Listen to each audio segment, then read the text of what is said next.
The only mistake here is Porro. That took too much time to get back into his position, but it's also harsh on him as the situation went on very fast.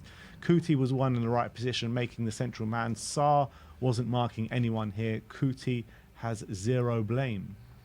So he's saying Kuti was marking, I don't know who that is, in this, because I guess Sarr is wrong side of him. So what is he saying? Sarr, either Porro tucks in, or Sarr should have been goal side, should have dropped in on Vardy potentially. I think there just should be better communication here, because Fatawu picks up the ball. He's taken a few touches.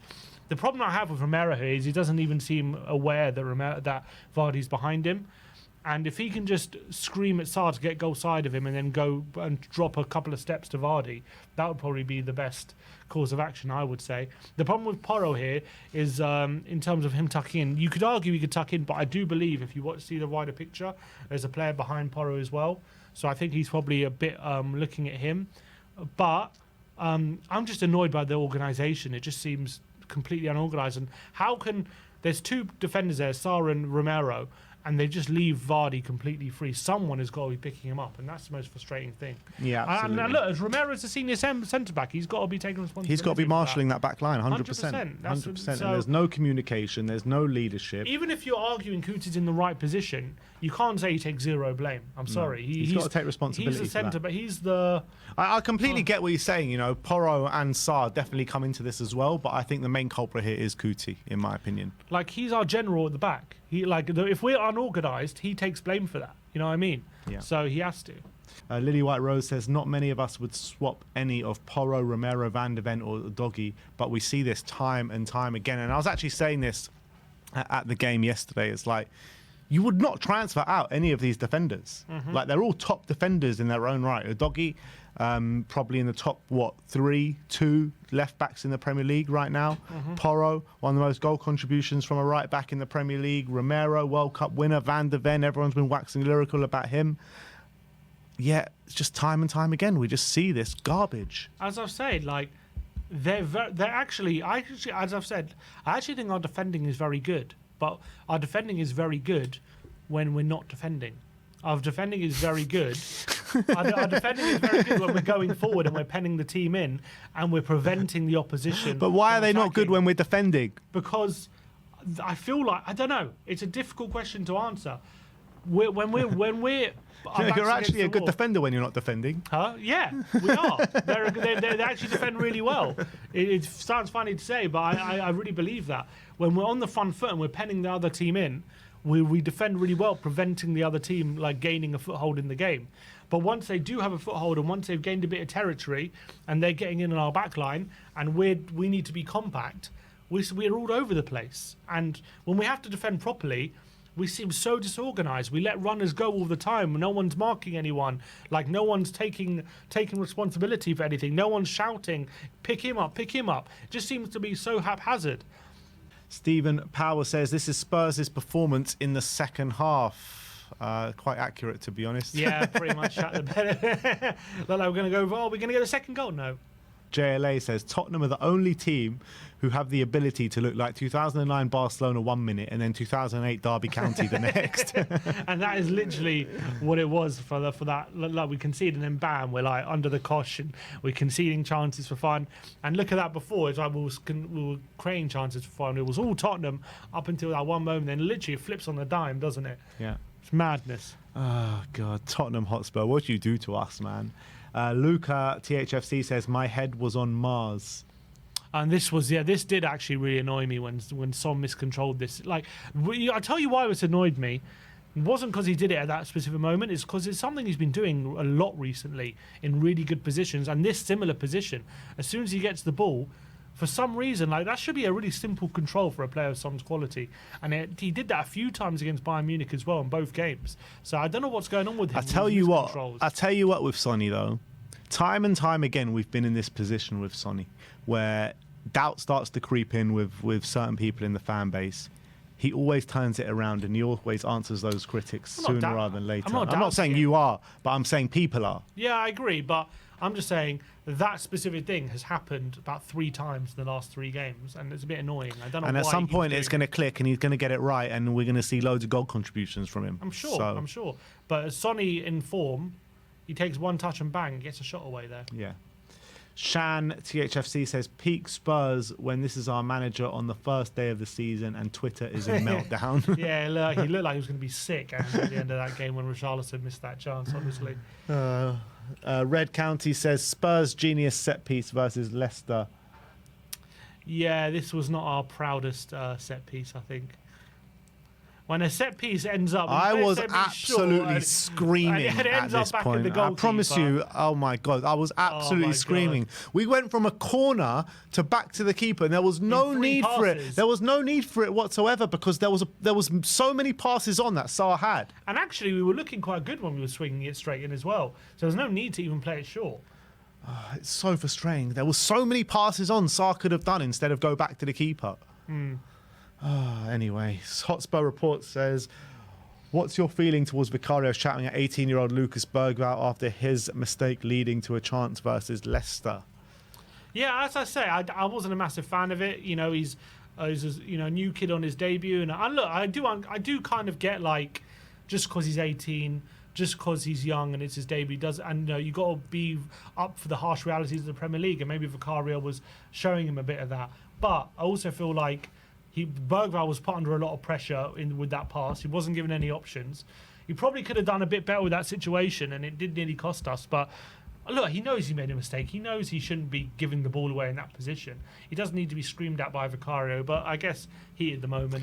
Look, Vicario's Italian fiery character. He's an emotional guy. Very emotional guy, and I feel like I get what you're saying, and I do agree with it to a certain extent that he shouldn't be lambasting Bergvall at that moment in time. But Bergvall did make an error, albeit he was put under pressure by his teammates. But I also feel like no matter how old you are, no matter what game it is, if you're playing in the Premier League and you make a mistake, you should be open to that kind of criticism as well. Of course, yeah. And look, I understand that as well. And also, I feel like Bergvall has the mentality where he can overcome that as well. I'm sure. I just thought it was a bit over the top. It was over the top. There wasn't really a need for it. Yeah.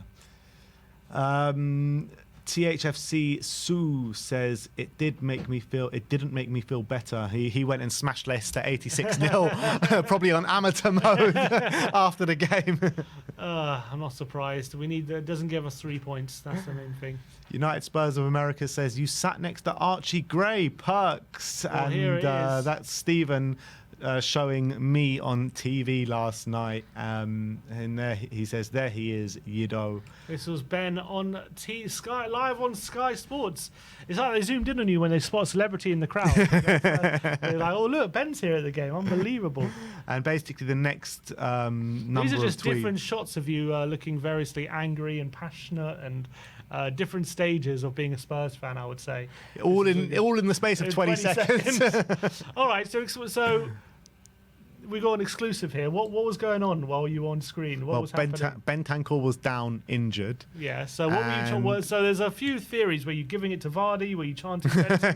People want to know what was going on when you. In were that on moment screen. in time, I started the Bentancur song that went around the whole away end. That's exactly what happened in those 20 seconds, and it literally went around the whole away and started singing it off my chant. So it was a great moment, to be honest. Not a great moment that Bentancur's down, but gotta love starting a chant in the away end. Of course. Or you're never going to get rid of that buzz of starting a chant in the away end. Exactly. So there you go. If you're wondering what Ben was chanting, he was chanting, I'm guessing he's the reason. Yeah, he's the reason. Bentancur. Yeah.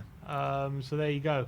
But I'm sure you were giving it to Vardy a bit before that. Yeah, maybe a little bit. a little bit. Because Vardy pointed at someone in the crowd, and what was it? He was pointing at the whole away end because the whole away end was singing, "Jamie Vardy, your wife is a grass." All right.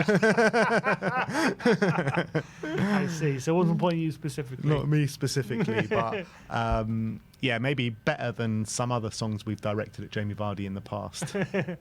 And you were on all the channels. Obviously, the broadcast goes on. Yeah, it must have been the same broadcast. So going on everyone every in the channel. US and anyone saw Ben for about 20 seconds. The amount of messages, my phone absolutely blew up because the guys next to me, their phone started blowing up, and I had that phone in my pocket the whole game. I didn't look at it because I had a different phone in my hand doing the recording.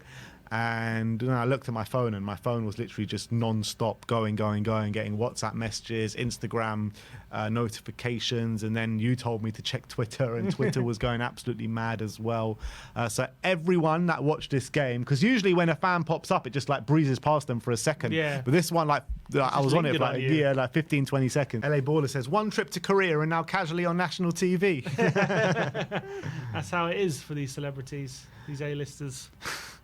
Paddy Power says, when you realise you have to do this 37 more times this season. I think we are all big, oh God. Probably more with Europa League as well. Yeah, well, and cups. And cups. And we'll just finish off actually this really nice message from Ben Haynes on Oliver Skipp, which I thought was really good, saying a couple of years back ahead of the North London derby, Milesy and I were pitch side with Ollie Skipp while he was recovering from injury. At the time, he had got the tube to the game just so that he could walk down Seven Sisters along the high road to soak up every bit of the atmosphere as a Spurs fan. In the media, on social media, as fans, we always ask for players to get what it means to play for the club we all support. Skippy is not only a literal embodiment of that, but also a total professional and a brilliant guy alongside it. Hope you smash it at Leicester, Skippy, and see you soon. And that is a really nice message to Skippy, and obviously it's something I never really knew that he did, walking down Seven Sisters on a North London derby day. And you know what, walking down Seven Sisters on a North London derby day can spring up a lot of different surprises where you're at certain points, so credit to him for doing that to soak up the atmosphere. And on his parting message, he did say, because we know he's a Spurs boy, he's been a Spurs boy his whole life, he said he will be back as a fan one day, and that just shows you what Ollie Skipp is. Yeah, and that just makes me just even more sad that it never really worked out for him and wasn't able to kind of make it, as a proper first team player at Tottenham in terms of, proper important player, albeit did actually surprisingly make over 100 appearances for Tottenham, which took me by surprise when I read that.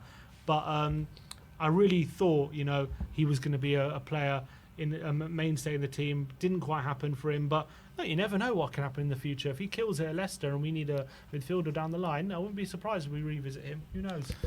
Yeah, I'm not sure about that. Maybe, Who knows? maybe. Why not? If he shows to be the player that we all thought he would be, then why not revisit this? I think maybe if we had like a Conte, Nuno, not Nuno, but a Conte or a Mourinho style manager with that kind of pragmatic football, but I can't see it in an attacking system. I'm saying if he shows he could do a bit more on the ball. Yeah, maybe. You never know. Maybe. But he'll definitely be back as a fan one day, and I look forward to being alongside Ollie Skipp in an away end one day. One day we might need some homegrown players. We need that now, and we got rid of him. Yeah, but if he shows... Look, I wouldn't... I'm just saying, you never know what happens in the future. Football's a funny game. It's a funny old game, as they say. So, yeah, that is the way the internet did react to the game yesterday.